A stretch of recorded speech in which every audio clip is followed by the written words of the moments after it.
Bonjour chers parents, voici une rapide présentation de la démarche PIDAPI sous forme de vidéo, des outils que vos enfants utilisent certainement en classe. Cette vidéo s'articulera autour de 5 axes. D'abord le fonctionnement du matériel dans la classe, ensuite le projet de cette démarche, ses intentions, ses objectifs, à la maison, comment vous pouvez faire pour suivre vos enfants, et si vous souhaitez aller plus loin dans la réflexion. Concernant le fonctionnement, ces outils fonctionnent à partir de ceintures, comme au judo ou au karaté. Alors on retrouve les couleurs ordinaires, blanc, jaune, orange, vert, bleu, marron, violet et noir. Ces ceintures constituent un support d'évaluation, mais pas un support d'évaluation ordinaire et classique. On est un petit peu dans du spécifique, dans le sens où vos enfants s'entraînent, et lorsqu'ils estiment leur entraînement suffisant, ils demandent à passer la ceinture, c'est-à-dire l'évaluation. Et là, de deux choses l'une. Soit la ceinture est réussie, et donc les compétences sont validées, soit elle n'est pas encore réussie, et ça donne des indications pour continuer à s'entraîner sur des endroits très précis et repasser plus tard l'évaluation. Pour s'entraîner, les enfants disposent dans les classes de fiches qui sont en version papier, recto verso. Ces fiches se présentent de cette manière. Les fiches d'entraînement sont en recto verso. Donc sur le recto, la fiche commence, ici c'est un exemple sur les clés de mots, je différencie non commun et non propre. Donc ces fiches commencent toujours par une partie qu'est-ce que je sais faire, pour faire une sorte d'état des lieux de ce que les enfants savent déjà.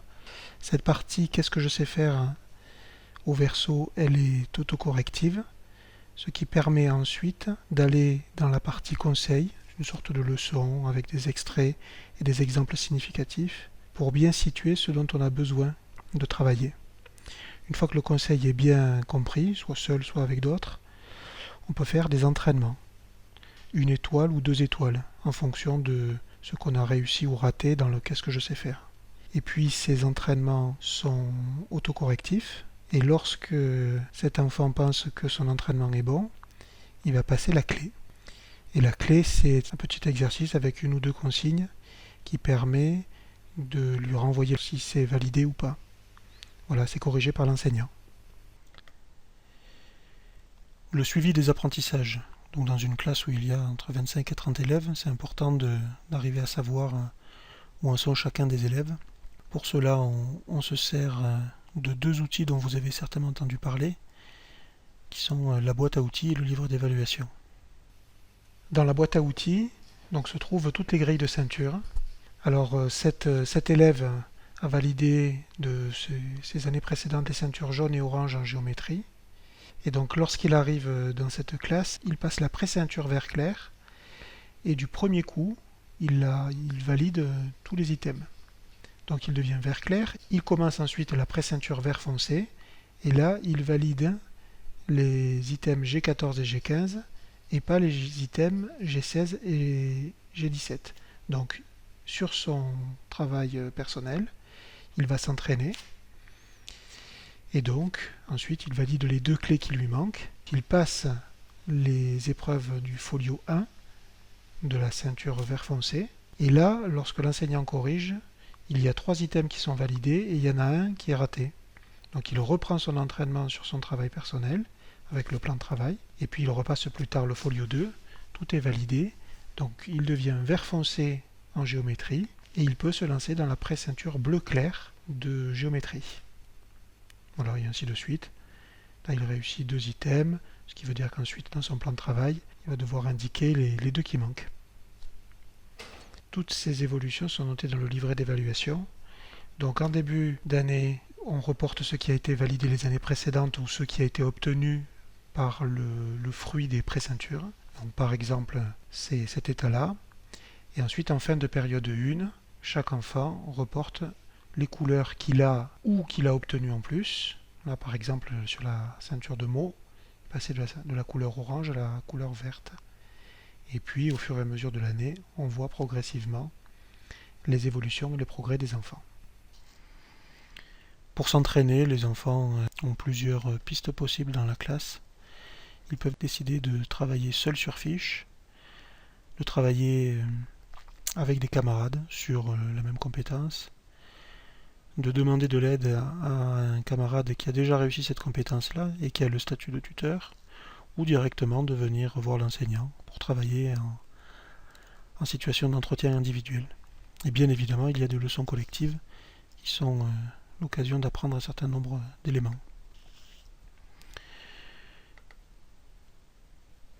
On a l'habitude de dire que pas plus de 50% des apprentissages sont souhaitables par l'intermédiaire de ce matériel.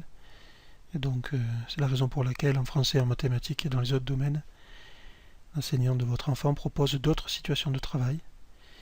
Donc par exemple en français du texte libre, ou des recherches mathématiques, de la correspondance, version papier, mail, Twitter, des recherches documentaires pour aboutir à des exposés ou autres.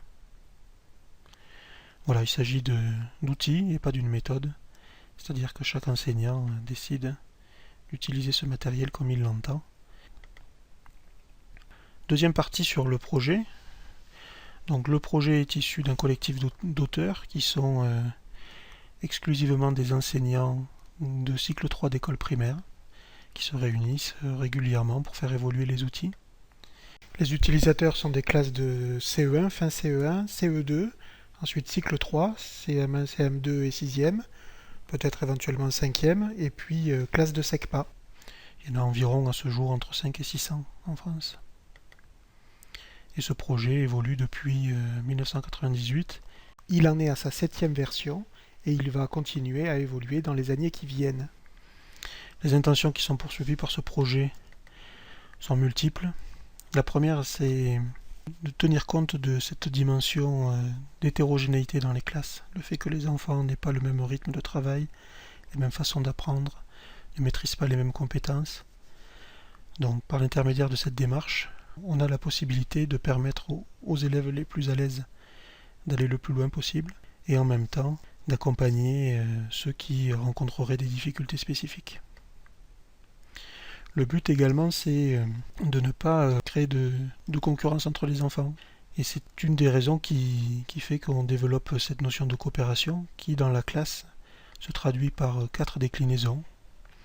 Donc des enfants qui aident, des enfants qui décident d'être dans une logique d'entraide, le tutorat dont on a parlé tout à l'heure, et puis les situations de travail de groupe organisées par l'enseignant.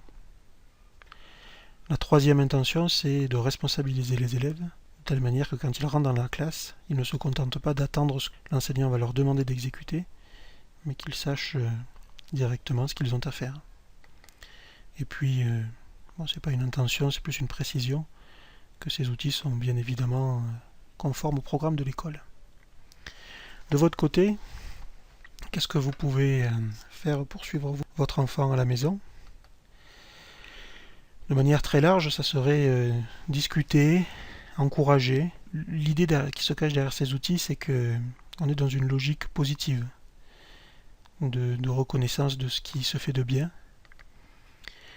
La deuxième dimension, c'est accompagner. Alors là, ça va dépendre des enseignants, parce que toutes les logiques ne sont pas identiques. Donc, vous aurez dans le cartable des enfants la boîte à outils. C'est le document dans lequel se trouve tout le matériel que les élèves ont généralement dans un porte-vue, avec des explications sur la démarche de travail, la reprise de la forme des fiches, et puis toutes les grilles de ceinture avec les compétences que les élèves vont préparer. Voilà, donc elles y sont toutes, ce qui permet aux enfants, aux parents et aux enseignants de suivre dans les détails tout ce qui se fait. À la fin, il y a tout un tas d'autres matériels avec des fiches d'aide sur des tables, de la conjugaison, de l'anglais, des mots personnels, voilà, de l'informatique, etc. Donc pour suivre les compétences, vous pouvez utiliser cette boîte à outils et puis aider vos enfants à bien reporter les couleurs dans chacune des cases qui sont mises à disposition. Donc la partie conseil des fiches peut aussi être une aide de révision à la maison. En termes de révision, justement, donc il est possible que les enseignants de vos enfants vous aient parlé de l'échelle du Bois-Buise, qui consiste à s'entraîner à orthographier correctement des mots et à en connaître le sens, travailler sur la mémorisation de poèmes, les fameuses tables de multiplication, ou voir des tableaux de conjugaison. Tout ça s'avérera extrêmement utile pour la vie de la classe. Et puis, donc en termes d'éveil, on vous invite à sortir avec vos enfants, leur faire découvrir un maximum de nouvelles choses, jouer avec eux, leur lire des histoires. Et puis en dernier élément, lâcher prise. Trop en faire ne signifie pas mieux faire en éducation. Donc laissez les enfants s'amuser, se détendre, lire, dessiner, écrire, se reposer, s'ennuyer même. Tout ça les aidera à mieux travailler à l'école.